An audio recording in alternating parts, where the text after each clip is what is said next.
En Armenia Gomidas estábamos en ocasión de presentar el tema del que hablaremos, que es un tema bastante delicado no solamente para Armenia, sino que en la región del Cáucaso, la cumbre del cambio climático que está proyectada para hacerse en los próximos días en Azerbaiyán, este COP29, organizada por la Organización de las Naciones Unidas. Bien. Bien, como saben, entre el 11 y el 22 va a tener lugar la COP29, después de negociaciones bastante difíciles, en las que Armenia fue finalmente el país que levantó el veto contra la candidatura de Azerbaiyán, en una negociación en la que se intercambió el levanto del veto por 32 prisioneros de guerra, que deberían haber sido liberados, de acuerdo a las convenciones de Ginebra, mucho antes. Creo que sería muy importante recordar que, a pesar del levantamiento del veto y el intento del gobierno de Armenia, particularmente del primer ministro Nikol Pashinyan, de avanzar en la firma de un acuerdo de paz o en algún tipo de documento que establezca un marco general, porque hablar de paz hoy entre Armenia y Azerbaiyán es muy complicado, casi quimérico,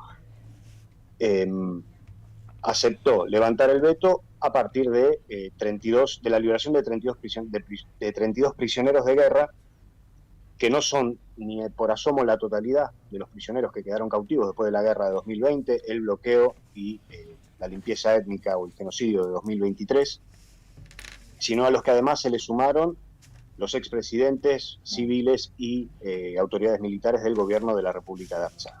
Eso para tener claro el panorama. La COP va a ser una conferencia particular, porque se da en un contexto de mucha confrontación y de mucha conflictividad, particularmente a partir de la guerra en Ucrania, entre Occidente y China, Rusia y todo el bloque un poco más oriental.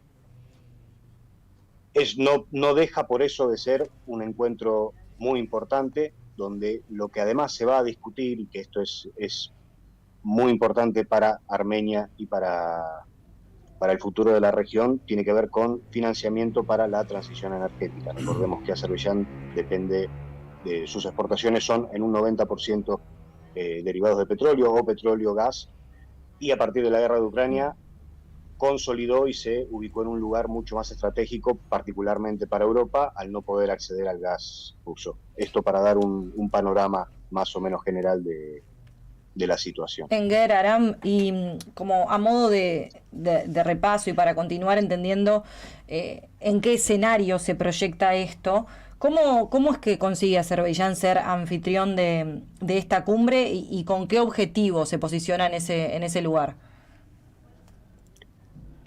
Como decía antes, la cumbre tiene dos objetivos en particular. Uno tiene que ver con el financiamiento, y para Azerbaiyán tiene una doble función.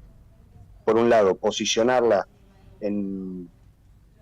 a nivel global como un actor un poco más relevante, y por el otro lo quiere aprovechar para legitimar todo lo que ocurrió en Nagorno-Karabaj a partir de septiembre del año 2020.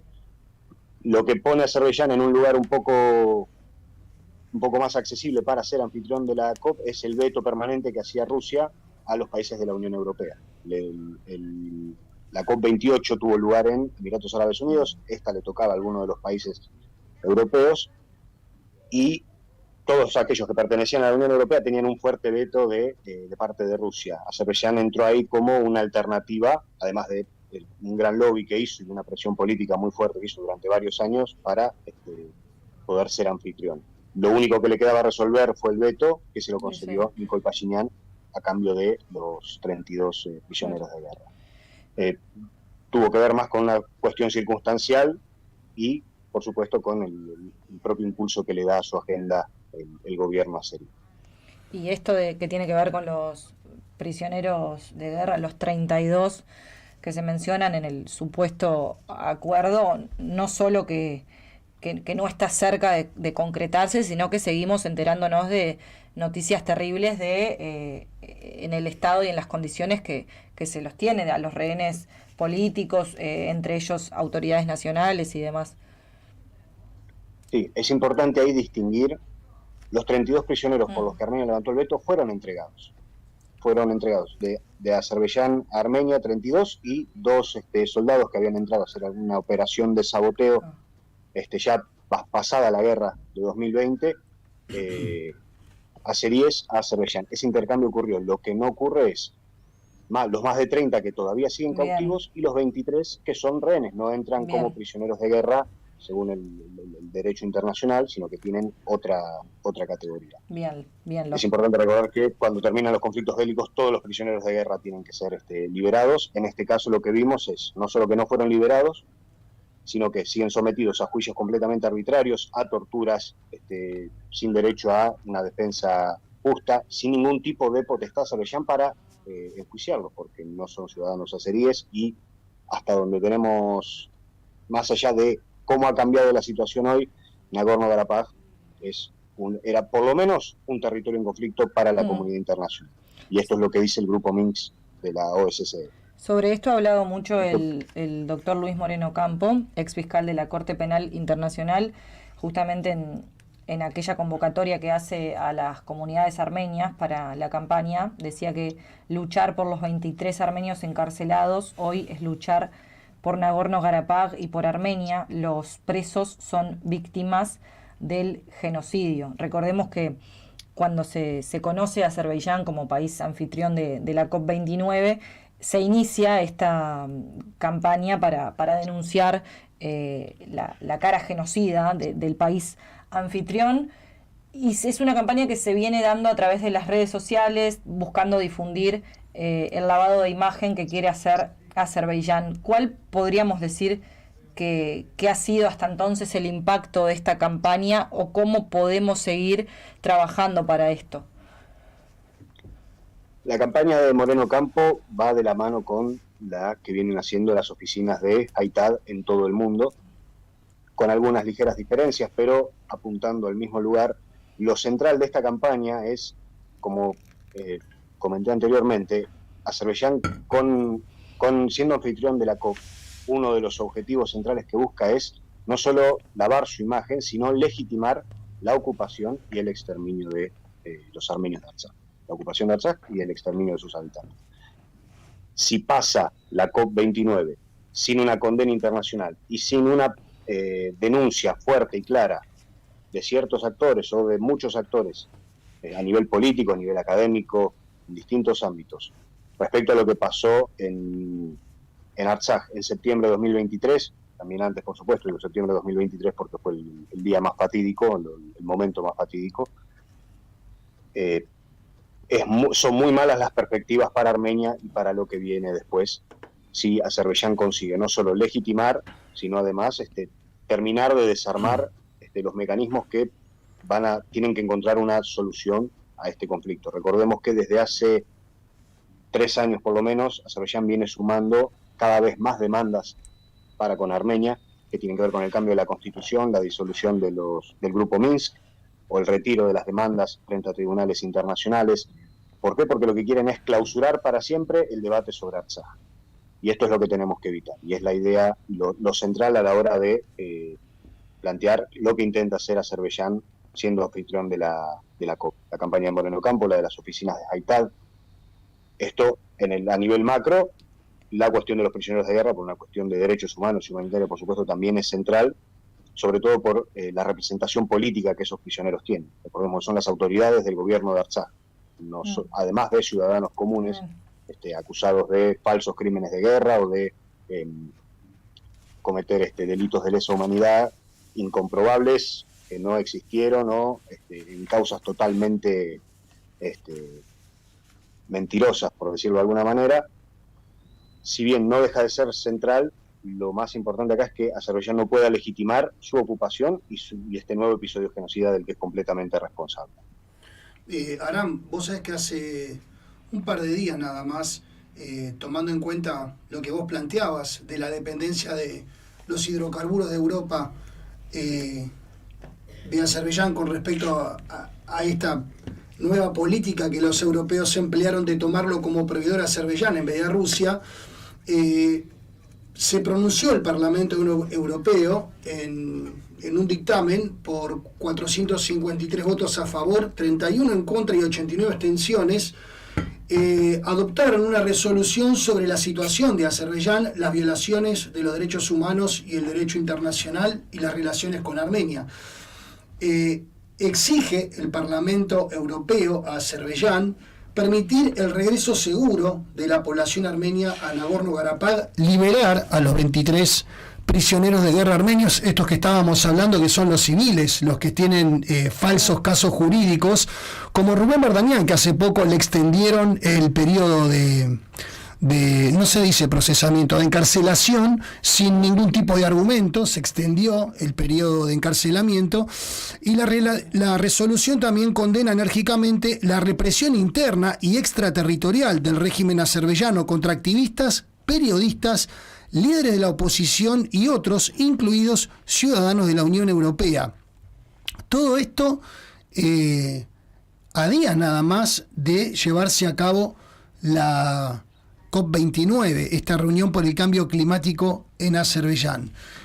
¿Qué opinión te merece esto? Porque es un contradicho, digamos, que por un lado se haga la reunión del cambio climático en Azerbaiyán, pero por otro lado, clientes del propio Azerbaiyán, que es la propia Europa, hace estas demandas al gobierno de Azerbaiyán. Sí, hay que entender la diferencia entre el Parlamento Europeo y las autoridades de cada uno de los países que integran la Unión Europea. Si bien la resolución es fundamental porque además recoge las decisiones de la Corte Internacional de Justicia de febrero y julio del año 2023, cuando todavía se estaba llevando adelante el bloqueo, nosotros recordemos que el bloqueo empieza en los últimos días de diciembre de 22 y termina con la ofensiva final en septiembre del 23, fue casi un año. La decisión del Parlamento Europeo recoge todos los argumentos en el marco del derecho internacional. Otra vez, son 23 prisioneros políticos, pero además hay prisioneros de guerra todavía cautivos sobre los cuales no tenemos certezas absolutas porque Azerbaiyán tampoco es transparente en los números. Desde la guerra a la fecha tenemos además 1.000 personas desaparecidas, cuyo destino no conocemos, en el campo de batalla, en alguna cárcel en Bakú, no lo sabemos. Y en segundo lugar, algo que es fundamental es la resolución del Parlamento Europeo condensa todas las demandas que vienen haciendo, no solo desde la Unión Europea, sino de distintos actores de la comunidad internacional respecto al respeto de los derechos humanos en Azerbaiyán. No solo teniendo en cuenta a los armenios de Artsaj, la República de Armenia, sino también a los propios azeríes. Tienen más de 300 presos políticos. El objetivo de Aliyev con esto era tener una COP lo más calma posible, donde las disidencias políticas no fueran escuchadas, donde las disidencias o aquellos que cuestionaban la legitimidad de Aliyev o el sistema democrático azerí, entre comillas, porque estamos hablando de una dictadura desde hace muchos años, no tuvieran ningún tipo de voz ni fueran visibles ante la presencia de funcionarios, periodistas y académicos de todo el mundo que se van a encontrar en Azerbaiyán en esta cumbre climática. Un pequeño detalle, esta cumbre de la COP no tiene la relevancia que han tenido otras, pero sí se volvió una plataforma muy interesante para países, por ejemplo, de nuestra región como Brasil, que va a ser el anfitrión de la próxima COP29, lo cual le está dando algo más de jerarquía. Probablemente el presidente Lula sea uno de los que viaje, y si no es el presidente Lula será el canciller. Pero tenemos que tener claro que el objetivo de Aliyev es vender una imagen de Azerbaiyán que no es tal.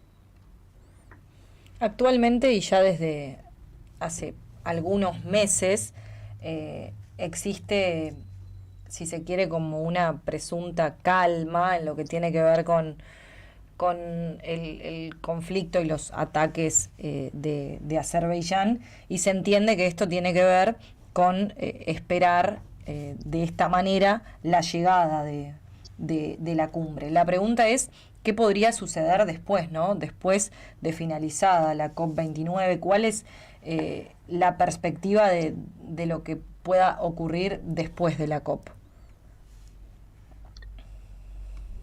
Hay varios puntos ahí. Uno tiene que ver con las propuestas permanentes que viene haciendo el gobierno de Armenia para Azerbaiyán, en el que le plantea la firma por lo menos de algún documento marco para establecer el camino a la paz. Armenia viene intentando vender hace mucho que la cuestión de Artsaj también está resuelta y que la paz se puede firmar. No quizás en términos muy precisos, pero sí en un marco general que le permita vender un poco la terminación del conflicto, la terminación de la guerra. Azerbaiyán desde hace años viene agregando cada vez más demandas, no tiene ningún interés en firmar ningún tipo de paz, porque la firma de cualquier documento lo que va a hacer esto desde la perspectiva seria, y por supuesto es limitar sus movimientos para con Armenia. Antes y poco después de la COP difícilmente tengamos algún nuevo ataque o algún nuevo evento, comienza el invierno además, lo cual dificulta este tipo de operaciones, pero con la región en un estado de altísima conflictividad y habiendo pasado el invierno, es probable que tengamos nuevos ataques y nuevas ofensivas.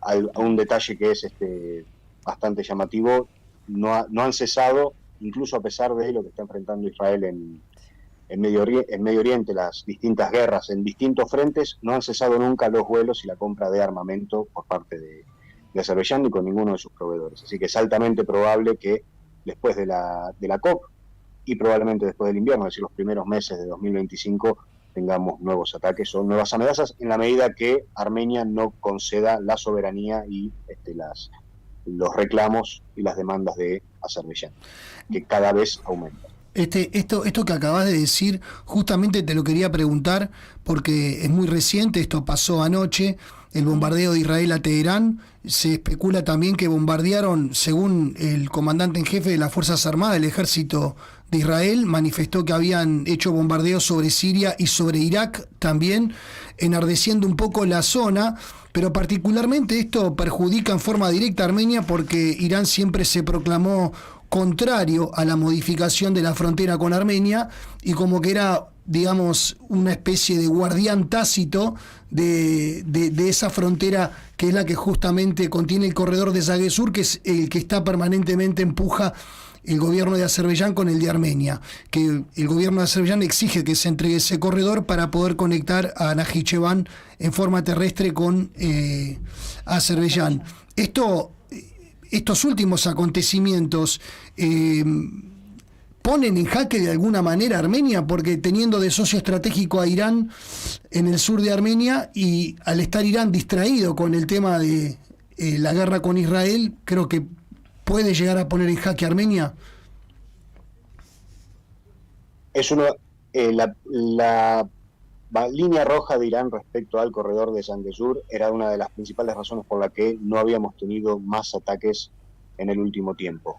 Por supuesto, cualquier alteración en ese orden y cualquier nuevo frente que tenga que atender la República Islámica de Irán condiciona y le da mayor margen de maniobra a Azerbaiyán a la hora de atacar nuevamente. Hay una diferencia clara. Cuando los azeríes comienzan con su ofensiva, había dos objetivos claros. Uno era la ocupación y limpieza étnica de Artsaj. El otro, por sobre todas las cosas, era la conexión terrestre con Turquía. Esto no cambia nunca. Más allá de todas las otras demandas que agreguen, son secundarias al lado de lo que tiene que ver con el corredor de Zangezur y coincide además con una necesidad de Rusia de tener algún tipo de control sobre las rutas alternativas de gas, petróleo, y bienes desde Asia Central a Europa. Se inscribe en un conflicto mucho más grande, pero que Irán tenga que atender otros frentes, pone a Armenia nuevamente. Yo no veo un escenario en el que Armenia no corra peligro, cualquiera sea el resultado, pero lo que queda claro es que toda inestabilidad que se dé en la región, quien va a pagar el precio, los intereses que van a estar en juego van a ser los armenios, a costa, la defensa de los intereses de otros a costa de los propios. Yo no sé cuánto más puede escalar recordemos que los bombardeos en Irán de ayer son en teoría una retaliación de los ataques del 1 de octubre. Sí. ¿Cuánto puede escalar esto? ¿Cuánto se puede agravar la situación? No lo sé. Cualquier escenario, en cualquiera de los escenarios, el gobierno de Armenia queda o la República de Armenia queda sumamente vulnerable y es una razón más para Aliyev para evitar cualquier tipo de acuerdo o cualquier tipo de cese de las hostilidades. No está de más recordar que todavía además ocupan 200 kilómetros cuadrados del territorio soberano internacionalmente reconocido de Armenia, y no han dejado y no han incrementado su presupuesto militar, y incluso Turquía también viene fogoneando desde otro lugar y con sus propios conflictos internos, porque además de lo de Irán, tenemos a los turcos bombardeando sistemáticamente a los kurdos en el norte de Siria. Digo, toda la región es un polvorín. No hay un escenario en el que Armenia no esté en un estado mucho más vulnerable que el de los últimos años. Y es aterrador que teniendo así las cartas sobre la mesa, el gobierno Armenia no se haya preparado en este sentido a nivel de una posible defensa, ¿no? Que en todo este tiempo de espera, sabiendo qué es lo que podría pasar a partir del año que viene, no ha habido avances en el sentido de una preparación militar para el ejército de Armenia. El gobierno armenio fantaseaba permanentemente con que el giro a Occidente le iba a dar las garantías para cerrar algunas cuestiones. Con lo que no cuenta es que girar a Occidente implica girar a la OTAN, y uno de los principales miembros de la OTAN es Turquía, y uno de los principales socios de Turquía es Azerbaiyán.